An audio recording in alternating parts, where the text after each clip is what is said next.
உமக்கு மேல் ஒருவரும் இல்லையே, எல்லோருக்கும் மேலாக உயர்ந்தவர். உமக்கு மேல் ஒருவரும் இல்லையே.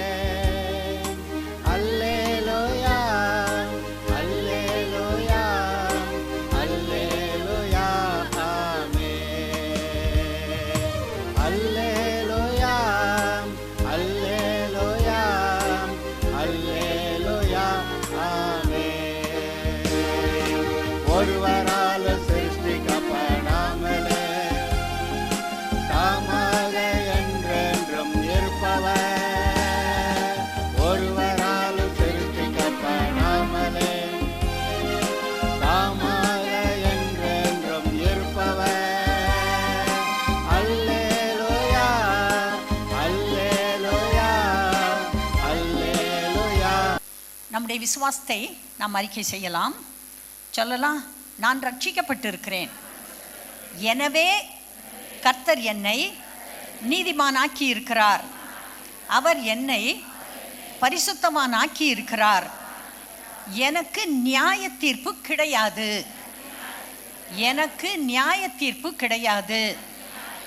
ஏனென்றால் எனக்கு பதிலாக பிதாவாகிய தேவன் இயேசு கிறிஸ்துவுக்கு நியாய தீர்ப்பை கொடுத்து முடித்து விட்டார்.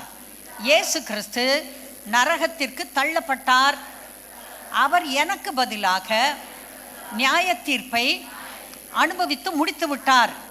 எனக்கு நியாய தீர்ப்பு கிடையாது. ஆனால் எனக்கு கர்த்தர் பலன்களை வைத்திருக்கிறார். அவனவனுடைய கிரியைக்கு தக்கதாக அவனவனுக்கு நான் அளிக்கும் பலன் என்னோடு கூட வருகிறது என்று கர்த்தர் சொல்லியிருக்கிறார். நான் என்ன பேசுகிறேனோ, நான் என்ன நினைக்கிறேனோ அதன்படி அல்ல, என்னுடைய செயலின்படி, என்னுடைய கிரியைகளின்படி அவர் எனக்கு பலன் கொடுப்பார்.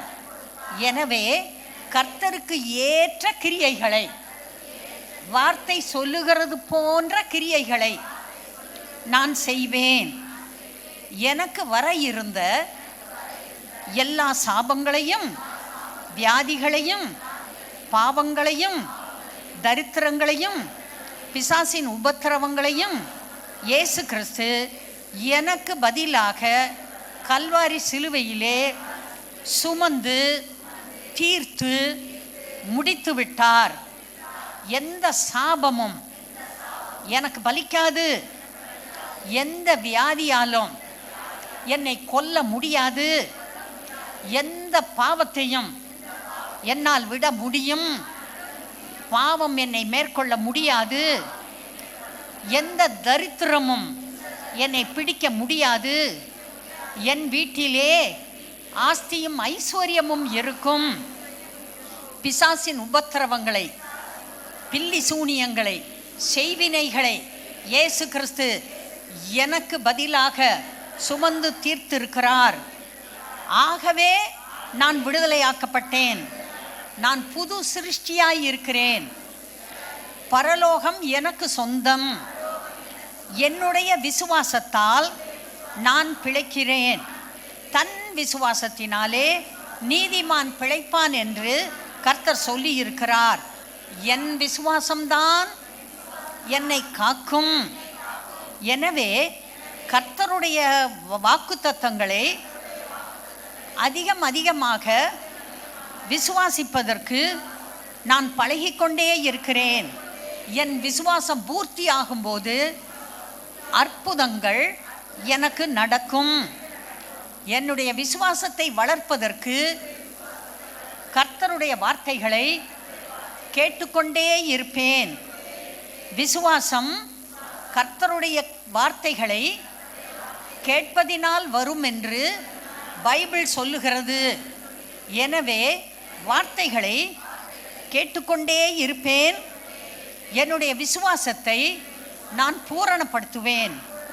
என்னுடைய சந்தேகங்களை விட என்னுடைய பயங்களை விட, என்னுடைய போராட்டங்களை விட, என்னுடைய வேதனைகளை விட, என்னுடைய பாவங்களை விட, என்னுடைய இல்லாமையை விட கர்த்தர் பெரியவர். அவருடைய வாக்குத்தத்தங்கள் பெரியவை. அவருடைய ரட்சிப்பு பெரியது. என்னை சாத்தான் ஏமாற்றுவதற்கு நான் அனுமதி கொடுக்க மாட்டேன். எனக்கு கர்த்தருடைய வார்த்தை தான் முக்கியம். நான் அந்த முதல் ஆதாமுடைய பிள்ளை இல்லை. நான் கடைசி ஆதாமாக வந்த உயிர்த்தெழுந்த இயேசு கிறிஸ்துவுடைய பிள்ளை. வேத அறிவு எனக்கு உண்டு. என்னுடைய வேத அறிவை நான் பெருக்கிக் கொண்டே இருக்கிறேன். இயேசு கிறிஸ்து பிதாவின் வலது பார்சத்தில் உட்கார்ந்து எனக்காக இரவும் பகலும் தேவனிடம் பரிந்து பேசிக்கொண்டே இருக்கிறார். எனக்கு என் இருதய சுத்தத்திற்கு ஏற்ப நன்மைகளை கர்த்தர் செய்வார். எனவே என்னுடைய இருதயத்தில் அழுக்குகள் அடைந்துவிட நான் இடம் கொடுக்க மாட்டேன். ஒவ்வொரு நாளும் நான் பரிசுத்த ஆவியின் நிறைவை பெற்றுக்கொண்டே இருப்பேன்.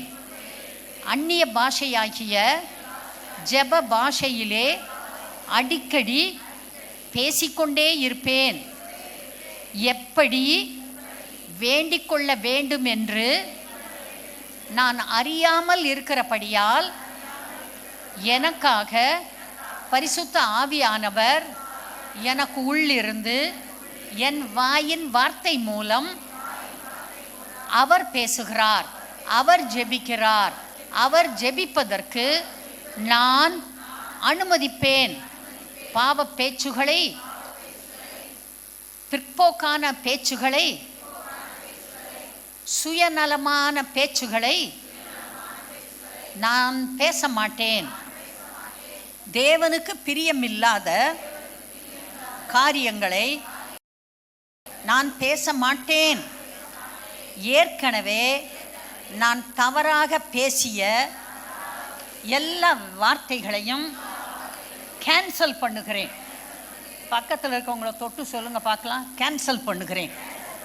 நான் தவறாக பேசிய எல்லா காரியங்களையும் இயேசுவின் நாமத்திலே கேன்சல் பண்ணுகிறேன். கர்த்தாவே, நல்ல வார்த்தைகளை பேச, உம்முடைய வேத வசனங்களை பேச, சுயநலம் இல்லாமல் பேச எனக்கு கற்றுத்தாரும். ஓகே, சொல்லுங்க. இயேசு கிறிஸ்துவின் இரத்தத்தால் இன்னும் ஒரு முறை என்னை கழுவுகிறேன், என்னை பரிசுத்தப்படுத்துகிறேன், என் வாயை கழுவுகிறேன். பெற்றோர் கூட சண்டை போடுறது, பெற்றோரோட சண்டை, அது எப்படி பெற்றோரோட சண்டை போடுறாங்கன்னு எனக்கு தெரியல.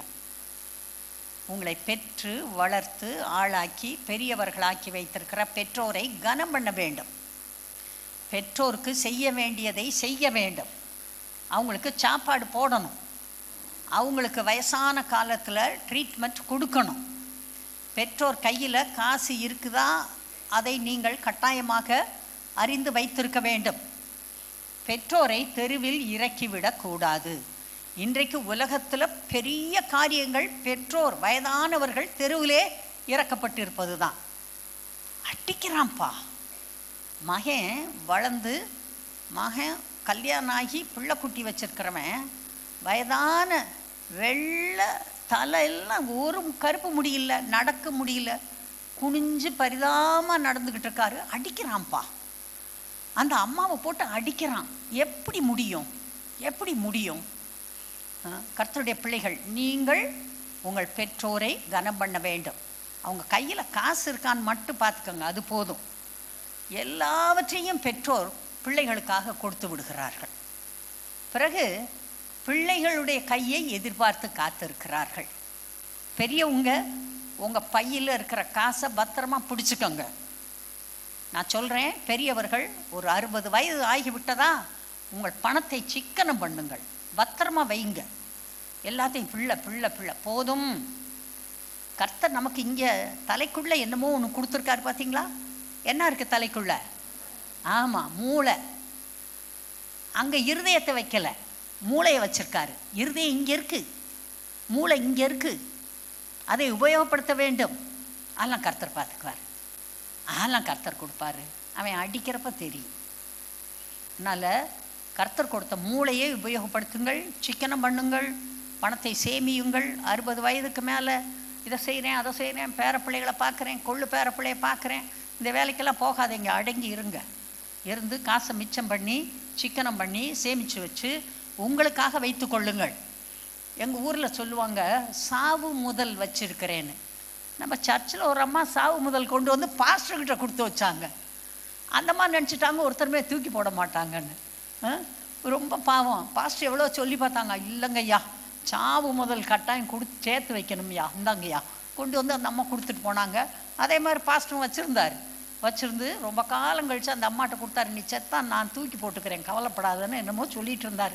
என்னன்னு எனக்கு இப்போ மறந்துருச்சு. ஓகே, சொல்லுங்கள் பார்க்கலாம். மனிதருடைய வார்த்தைகளாலும் மனிதருடைய செய்கைகளாலும் சாத்தான் என்னை துக்கப்படுத்த நான் அனுமதிக்க மாட்டேன்.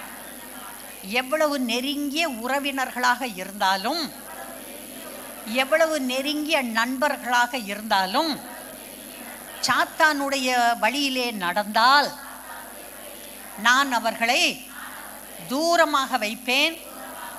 அவர்களை என் அருகிலே நெருங்க விடமாட்டேன். அந்த துன்மார்க்கமான வார்த்தைகளுக்கு நான் செவி சாய்க்க மாட்டேன். எப்போதும் இரவும் பகலும் நல்ல வார்த்தைகளை, கர்த்தருடைய வார்த்தைகளை என் செவி கேட்கும், என் இருதயம் தியானிக்கும், என்னுடைய மனதிலே ஞாபகத்தில் இருக்கும். கர்த்தர் அனுதினமும் என்னை ஆசீர்வதிப்பார். எனக்கு ஒரு நன்மையும் குறைவுபடாது. இயேசு கிறிஸ்துடைய தழும்புகளால் நான் குணமானேன். வாதை என் கூடாரத்தை அணுகாது. எந்த கொடிய வியாதியும் எனக்கு வராது. என்ற எல்லா நோய்களையும் இயேசு கிறிஸ்து கல்வாரி சிலுவையிலே சுமந்து தீர்த்து முடித்து விட்டார். நான் அவருடைய அற்புத சுகத்தை அவருடைய தழும்புகள் மூலமாக ஒவ்வொரு நாளும் பெற்றுக்கொள்வேன். அதற்கு தகுதி எனக்கு உண்டு. கர்த்தர் எனக்குள் இருக்கிறார். எனக்குள் இருப்பவர் பெரியவர். ஆஸ்தியும் ஐஸ்வர்யமும் என் வீட்டில் இருக்கும். நான் கடன் வாங்கும் நிலைக்கு தள்ளப்பட மாட்டேன். நான் அநேக ஜாதிகளுக்கு கடன் கொடுப்பேன். என் வியாபாரம் பெருகும். என் வேலை நிலைப்படும்.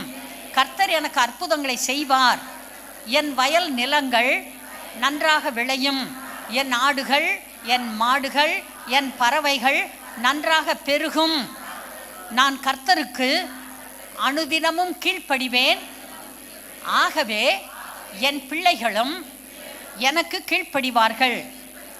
என் பிள்ளைகளை கர்த்தருடைய வழியிலே நான் நடத்துவேன். என் பிள்ளைகள் துன்மார்க்கத்திற்கு போவதற்கு நான் அனுமதி கொடுக்க மாட்டேன். எனக்கு நல்ல எதிர்காலம் எனக்கு உண்டு. Okay, God bless you.